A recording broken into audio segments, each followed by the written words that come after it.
2026వ సంవత్సరంలో జనవరి నుంచి డిసెంబర్ వరకు మీన రాశిలో జన్మించినటువంటి వారికి ఏ విధంగా ఉండబోతుంది? గ్రహాలు అనుకూలమా ప్రతికూలమా? ఏ గ్రహాలు యోగిస్తాయి? ఏ గ్రహాల ప్రభావం వలన యోగం అవయోగం కలుగుతుందనే విషయాల గురించి క్లుప్తంగా తెలియజేసుకునే ప్రయత్నం చేద్దాం. నవగ్రహాలలో శుభకరుడైనటువంటి గురువు మిథున రాశిలో వక్రగతిన సంచారం చేస్తూ మార్చి 14వ తారీఖు వరకు ఉంటాడు. ఈ సమయంలో జనవరి నుంచి మార్చి 14వ తారీఖు వరకు నూతన వ్యక్తుల యొక్క పరిచయం జరుగుతుంది. చేసేటువంటి చిన్న చిన్న ప్రయత్నాల్లో మీకు వెసులుబాటు కలిగి పనులు సాఫీగా జరుగుతూ ఉంటుంటాయి. కొన్ని ప్రయత్నాల్లో ఆటంకాలు వచ్చినప్పటికీ కూడా కొద్దిపాటి ధైర్యము కష్టముతో ఆ సమస్యలన్నింటినీ కూడా పరిష్కరించుకోగలుగుతారు. కానీ మార్చి 15 నుంచి మే 31వ తారీఖు వరకు గురువు మిథున రాశిలోనే సంచారం చేస్తూ అర్ధాష్టమ గురు ప్రభావము అలాగే జన్మశని ప్రభావం కూడా తోడై ఉన్నటువంటి కారణం చేత ప్రతి పనియందు కూడాను ఆసక్తి లేకపోవడము, గృహంలో కంటే బయట ఎక్కువగా గడపాల్సినటువంటి పరిస్థితి రావడం, చికాకులతో కూడుకున్నటువంటి జీవనము, ముఖ్యంగా ధనము ఖర్చు అయిపోతూ ఉండడం, మీ యొక్క కీర్తి ప్రతిష్టలకి భంగం కలిగే విధంగా చుట్టుపక్కల వాతావరణం ఉండడం, ఇవన్నీ వాటికంతటవే గ్రహాల యొక్క ప్రభావం వల్ల మీకు జరుగుతూ ఉంటుంటాయి. మీకు తెలియకుండానే సమస్యల వలయంలో ఆ 2 నెలల పాటు చిక్కుకొని ఉంటారు. తదనంతరం జూన్ 1 నుంచి అక్టోబర్ 31వ తారీఖు వరకు కర్కాటక రాశిలో సంచారం చేస్తుంటారు. ఇది చక్కటి యోగ కాలముగా చెప్పవచ్చు. ఈ సమయంలో మీరు అనుకున్నటువంటి పనులన్నీ కూడా పూర్తి చేసుకోగలుగుతారు. శుభకార్యాలలో మీకు మీ హస్తం ఉంటుంది. అన్ని విధాలుగా మీకు శుభం జరుగుతుంది. ఆఖరి 2 నెలలు నవంబర్ డిసెంబర్ నెలలు మాత్రం అనుకూలంగా కాదు. ధనపరమైనటువంటి సమస్యలు ఎదుర్కోవాల్సినటువంటి పరిస్థితి వస్తుంది. రుణగ్రస్తులవుతారు. రుణదాతలు మళ్ళీ తిరిగి డబ్బుని పొందలేకపోతారు. అంటే మీరు ఇచ్చిన డబ్బుని తిరిగి పొందలేకపోతారు. కాబట్టి జాగ్రత్తలు పాటించండి. ఇక శని జూలై 26 వరకు రాశిలోనే జన్మశని ప్రభావము, అలాగే జూలై 26 తర్వాత వక్రస్థితి చేత వ్యయభావ ఫలితాలను కూడా పొందడం. ఈ సంవత్సరం అంతా కూడాను శని అనుకూలము కాదు. ఈ యొక్క విషయాన్ని మీరు గుర్తుపెట్టుకోండి. ఇక గమనించుకున్నట్లయితే ప్రధానంగా విద్యా సంబంధమైనటువంటిది కాబట్టి విద్యార్థులకి సాధారణమైనటువంటి ఫలితాలు కలుగుతాయి. కాబట్టి ఎక్కువగా కష్టపడాలి, అనుకున్న దానికంటే ఎక్కువ శ్రమ పడాలి. తల్లిదండ్రులు తమ పిల్లల పట్ల విద్య పట్ల తమ పిల్లలకు ఉన్నటువంటి విద్య పట్ల ఎక్కువ శ్రద్ధ కనబరిస్తే తప్ప మంచి ఉత్తీర్ణత శాతంతో పొందలేకపోతారు. ఈ కష్టం మొదటి 5 నెలలు ఎంత బాగా కష్టపడగలిగితే ఆ ఫలితము జూన్ నుంచి అక్టోబర్ లోపల పొందగలుగుతారు. విదేశీ యానానికి అనుకూలమైనటువంటి సమయం, మంచి ఉత్తీర్ణత కలిగి ఉన్నటువంటి కారణం చేత నచ్చిన యూనివర్సిటీలో ప్రవేశం లభిస్తుంది. విదేశీ యానానికి అనుకూలంగా ఉంటుంది. ఈ మొదటి 5 నెలలు కష్టపడలేదా ఈ గురువు ఎంత యోగిస్తున్నప్పటికీ కూడా ఫలితం ఉండదు. కాబట్టి అన్ని రంగాలలో ఉన్నటువంటి వాళ్ళు మొదటి మే వరకు కూడా, జనవరి నుంచి మే వరకు కూడా కష్టపడే తత్వాన్ని అలవర్చుకోండి. ఆ తదనంతరం ఆ కష్టానికి తగ్గ ప్రతిఫలం గ్రహమే మీకు దగ్గరుండి అందిస్తుంది. ఇక వివాహ విషయానికి వచ్చేసేసరికి ఈ యొక్క మీనరాశిలో జన్మించినటువంటి వారికి ప్రధానంగా జూన్ నెల నుంచి అక్టోబర్ మధ్యకాలంలో అవివాహితులకి వివాహము జరుగుతుంది. అందులో సందేహము లేదు. ఇది ప్రధానంగా చెప్పుకోదగినటువంటిది. ఇక మిగతా సమయాల్లో అంటారా, ప్రయత్నం చేయక తప్పదు. ఈ సమయంలో ప్రయత్నం కంటే మిగతా సమయంలో ప్రయత్నం చేస్తే జూన్ నుంచి అక్టోబర్ మధ్యకాలంలో వివాహ సంబంధాలు కుదరడమో నిశ్చయం అవ్వడమో జరుగుతుంది. ఇక దాంపత్య సంబంధించినటువంటి విషయాలు ఏవైతే ఉంటాయో మొదటి 2.5 నెలలు మిశ్రమ ఫలితాలు ఉన్నా మార్చి 15 నుంచి ఈ జూన్ 1వ తారీఖు వరకు అనుకూలంగా ఉండదు ఈ సమయం. మరియు నవంబర్ డిసెంబర్ నెల కూడా అనుకూలంగా ఉండదు. కాబట్టి ఏప్రిల్ మే నవంబర్ డిసెంబర్ నెల, మార్చి 15 నుంచి ఆ 15 రోజులు, ఈ 4.5 నెలల కాలము దంపతుల మధ్య లేదా జీవిత భాగస్వామి వ్యాపార భాగస్వాముల మధ్య పొరపచ్చాలు వచ్చే అవకాశం ఉంది. కాబట్టి సంయమనం పాటించండి.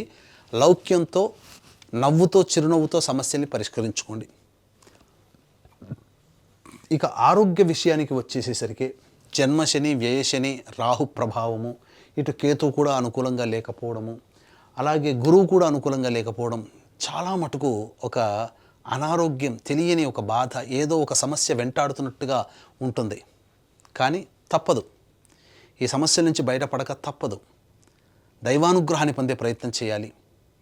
అలాగే డైట్ మెయింటైన్ చేయాలి, ఫుడ్ కంట్రోల్లో పెట్టుకోవాలి. ఇలా మనం జాగ్రత్తగా ఉండగలిగితేనే ఆరోగ్యం పట్ల మనం లాభదాయకంగా ఉంటుంది. లేకపోతే మీనరాశి వాళ్ళు అనారోగ్య సమస్యలు తెచ్చుకోక తప్పదు.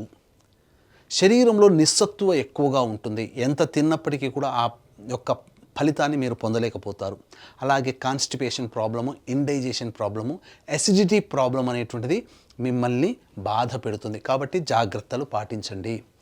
ఇక సంతాన విషయానికి వచ్చేసేసరికి ఈ యొక్క మీనరాశిలో జన్మించినటువంటి వాళ్ళకి తప్పకుండా జూన్ నుంచి అక్టోబర్ నెల కాలంలో మంచి వార్త వింటారు, సంతానవంతులు అవుతారు, సందేహమే లేదు. విదేశీయానానికి సంబంధించి చెప్పాను కదా, ఈ మొదటి 5 నెలలు బాగా కష్టపడితే వచ్చే ఫలితమే మిగతా 5 నెలల్లో మీరు పొందగలుగుతారు. లేకపోతే ఆ మొదటి 5 నెలలు నిర్లక్ష్యం చేశారా మీకు ఫలితము దక్కదు. గుర్తుపెట్టుకోండి, విదేశీయానానికి ఆటంకాలు, అసలు మీరు ఎలిజిబులే కారు. కాబట్టి మొదటి 5 నెలలే బాగా కష్టపడండి విద్య పట్ల, మరీ హెచ్చరిస్తున్నాను. ఇక రాజకీయ రంగంలో ఉన్నటువంటి వాళ్ళకి అంత శుభమైనటువంటి సమయం మాత్రం కాదు. అధికారులు, పార్టీ పెద్దల యొక్క అండదండలు ఉంటాయి, కానీ పోస్టులు మాత్రం దక్కించుకోలేకపోతారు. ఏదైనా ప్రయత్నం చేసి దక్కించుకుందామన్నా ఆ డబ్బు వృధా ఖర్చే తప్ప దేనికి ఉపయోగపడదు. ఈ విషయాన్ని జాగ్రత్తగా గమనిస్తూ, పెద్దల యొక్క సహాయ సహకారాలు పొందుతూ, జనంలో కలుస్తూ ప్రజాదరణ పెంచుకునే ప్రయత్నం చేయండి తప్ప పోస్టుల కోసం అర్రులు చాచకండి. ఇక వ్యాపారస్తులు, ముఖ్యంగా ఇటుక, ఇసుక, ఇనుము రంగంలో ఉన్నటువంటి వాళ్ళు, చర్మ సంబంధము, తోలు సంబంధమైనటువంటి వ్యాపారస్తులు, గ్రౌండ్ ఆయిల్స్, ఎడిబుల్ ఆయిల్స్ సంబంధించినటువంటి వాళ్ళు, ప్లాస్టిక్ రంగంలో ఉన్నటువంటి వాళ్ళకి వ్యాపార విస్తరణ పనికిరాదు. ఈ సంవత్సరం అనుకూలంగా లేదు. ఉన్నటువంటి వ్యవహారంలోనే మీరు ముందుకు సాగండి తప్ప కొత్తగా ప్రయత్నాలు చేయకండి. ఇక ఈ అక్టోబర్ అంటే జూన్ నుంచి అక్టోబర్ మధ్యకాలంలో ఈ సంబంధించినటువంటి ఎఫ్ఎంసీజీ, హోటల్ మరియు రెస్టారెంట్, అలాగే tiffin centres, general stores, super markets, విద్యాలయాలు, కళాశాలలు, బంగారు వ్యాపారస్తులు, రోడ్ సైడ్ వెండర్సు, పికిల్స్ అమ్ముకునేటువంటి వాళ్ళు, అలాగే ఈ సంబంధించినటువంటి దైవ సంబంధమైన వృత్తులు, వ్యాపారాల్లో ఉన్నటువంటి వాళ్ళు, తీర్థయాత్రలు చేయించేటువంటి వాళ్ళు, వీళ్ళందరూ కూడా ఈ మీనరాశిలో జన్మించినటువంటి వాళ్ళు జూన్ నుంచి అక్టోబర్ మధ్యకాలంలో మీకు అధిక రాబడి ఉంటుంది. మిగతా సమయాలలో కష్టమే, డబ్బులు ఖర్చు అవుతాయి. కాబట్టి ఆచితూచి మీరు మీ యొక్క డబ్బుని వెచ్చించండి తప్ప వృధాగా పెట్టుబడులు మాత్రం పెట్టకండి. ఇది అనుకూలము కాదు. ఇక గమనించుకున్నట్లయితే కళారంగంలో ఉన్నటువంటి వాళ్ళకి అద్భుతమైనటువంటి ఫలితాలు రాబోతున్నాయి. ఎందుకనంటే ఈ యొక్క మీనరాశిలో జన్మించినటువంటి వాళ్ళకి కళారంగంలో వాళ్ళు అనగా సినిమా రంగము, serials, social media, electronic and printing media రంగంలో ఉన్నటువంటి వాళ్ళకి అద్భుతమైనటువంటి అవకాశాలు వస్తాయి. పేరు ప్రఖ్యాతులు పెరుగుతాయి. కానీ మిమ్మల్ని నమ్మించి మోసం చేసే వాళ్ళు ఉంటారు. అడ్వాన్సే ఇస్తారు తప్ప మిగతా బ్యాలెన్స్ ఇవ్వలేక ఎగ్గొడతారు. కాబట్టి డబ్బు విషయంలో జాగ్రత్త పడండి. పేరు కీర్తి విషయంలో మాత్రం ఢోకా లేదు అని చెప్పవచ్చు. ఇక ఈ యొక్క మీనరాశిలో జన్మించినటువంటి రైతులు ఎవరైతే ఉంటారో వాళ్ళు శాస్త్రీయమైనటువంటి సాధారణ పంటలు వేసుకోండి. కమర్షియల్ పంటల జోలికి వెళ్ళకండి. అన్ని విధాలుగా మీకు తెలిసినటువంటి పంటల్ని వేసుకోవడం ద్వారానే మీరు లాభపడతారు. అంతే తప్ప పులిని చూసి నక్క వాత పెట్టుకున్నట్లుగా వేరే వాళ్ళని మీరు అనుకరించకండి. తద్వారా మీకు నష్టమే.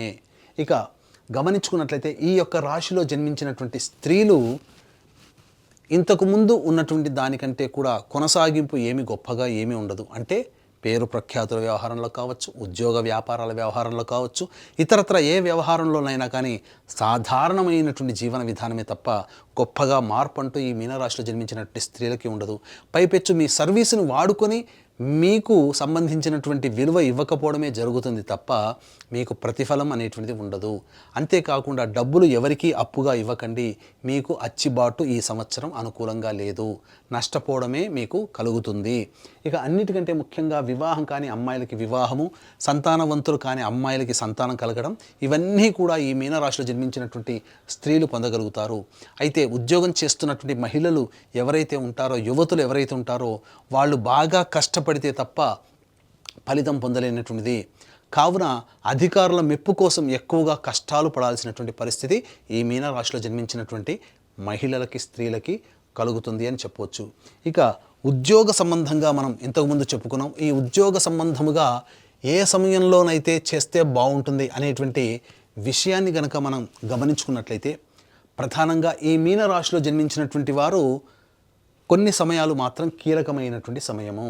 ప్రధానంగా ఈ మీనరాశిలో జన్మించినటువంటి వారికి మే 15 నుంచి జూన్ 14వ తారీఖు వరకు అనుకూలమైన సమయము. ఇక తరువాత ఆగస్టు 17 నుంచి సెప్టెంబర్ 16 వరకు అనుకూలమైన సమయము. ఇక ఈ సంవత్సరం జనవరి 14 నుంచి ఫిబ్రవరి 12వ తారీఖు వరకు అనుకూలమైనటువంటి సమయము. ఈ సంవత్సరం డిసెంబర్ 16 నుంచి డిసెంబర్ ఆఖరు వరకు అనుకూలమైన సమయం. మళ్ళొకసారి చెబుతున్నానండి, మీనరాశిలో జన్మించినటువంటి వారికి జూన్ 15 నుంచి జూలై 15వ తారీఖు వరకు అనుకూలంగా ఉండేటువంటి సమయము.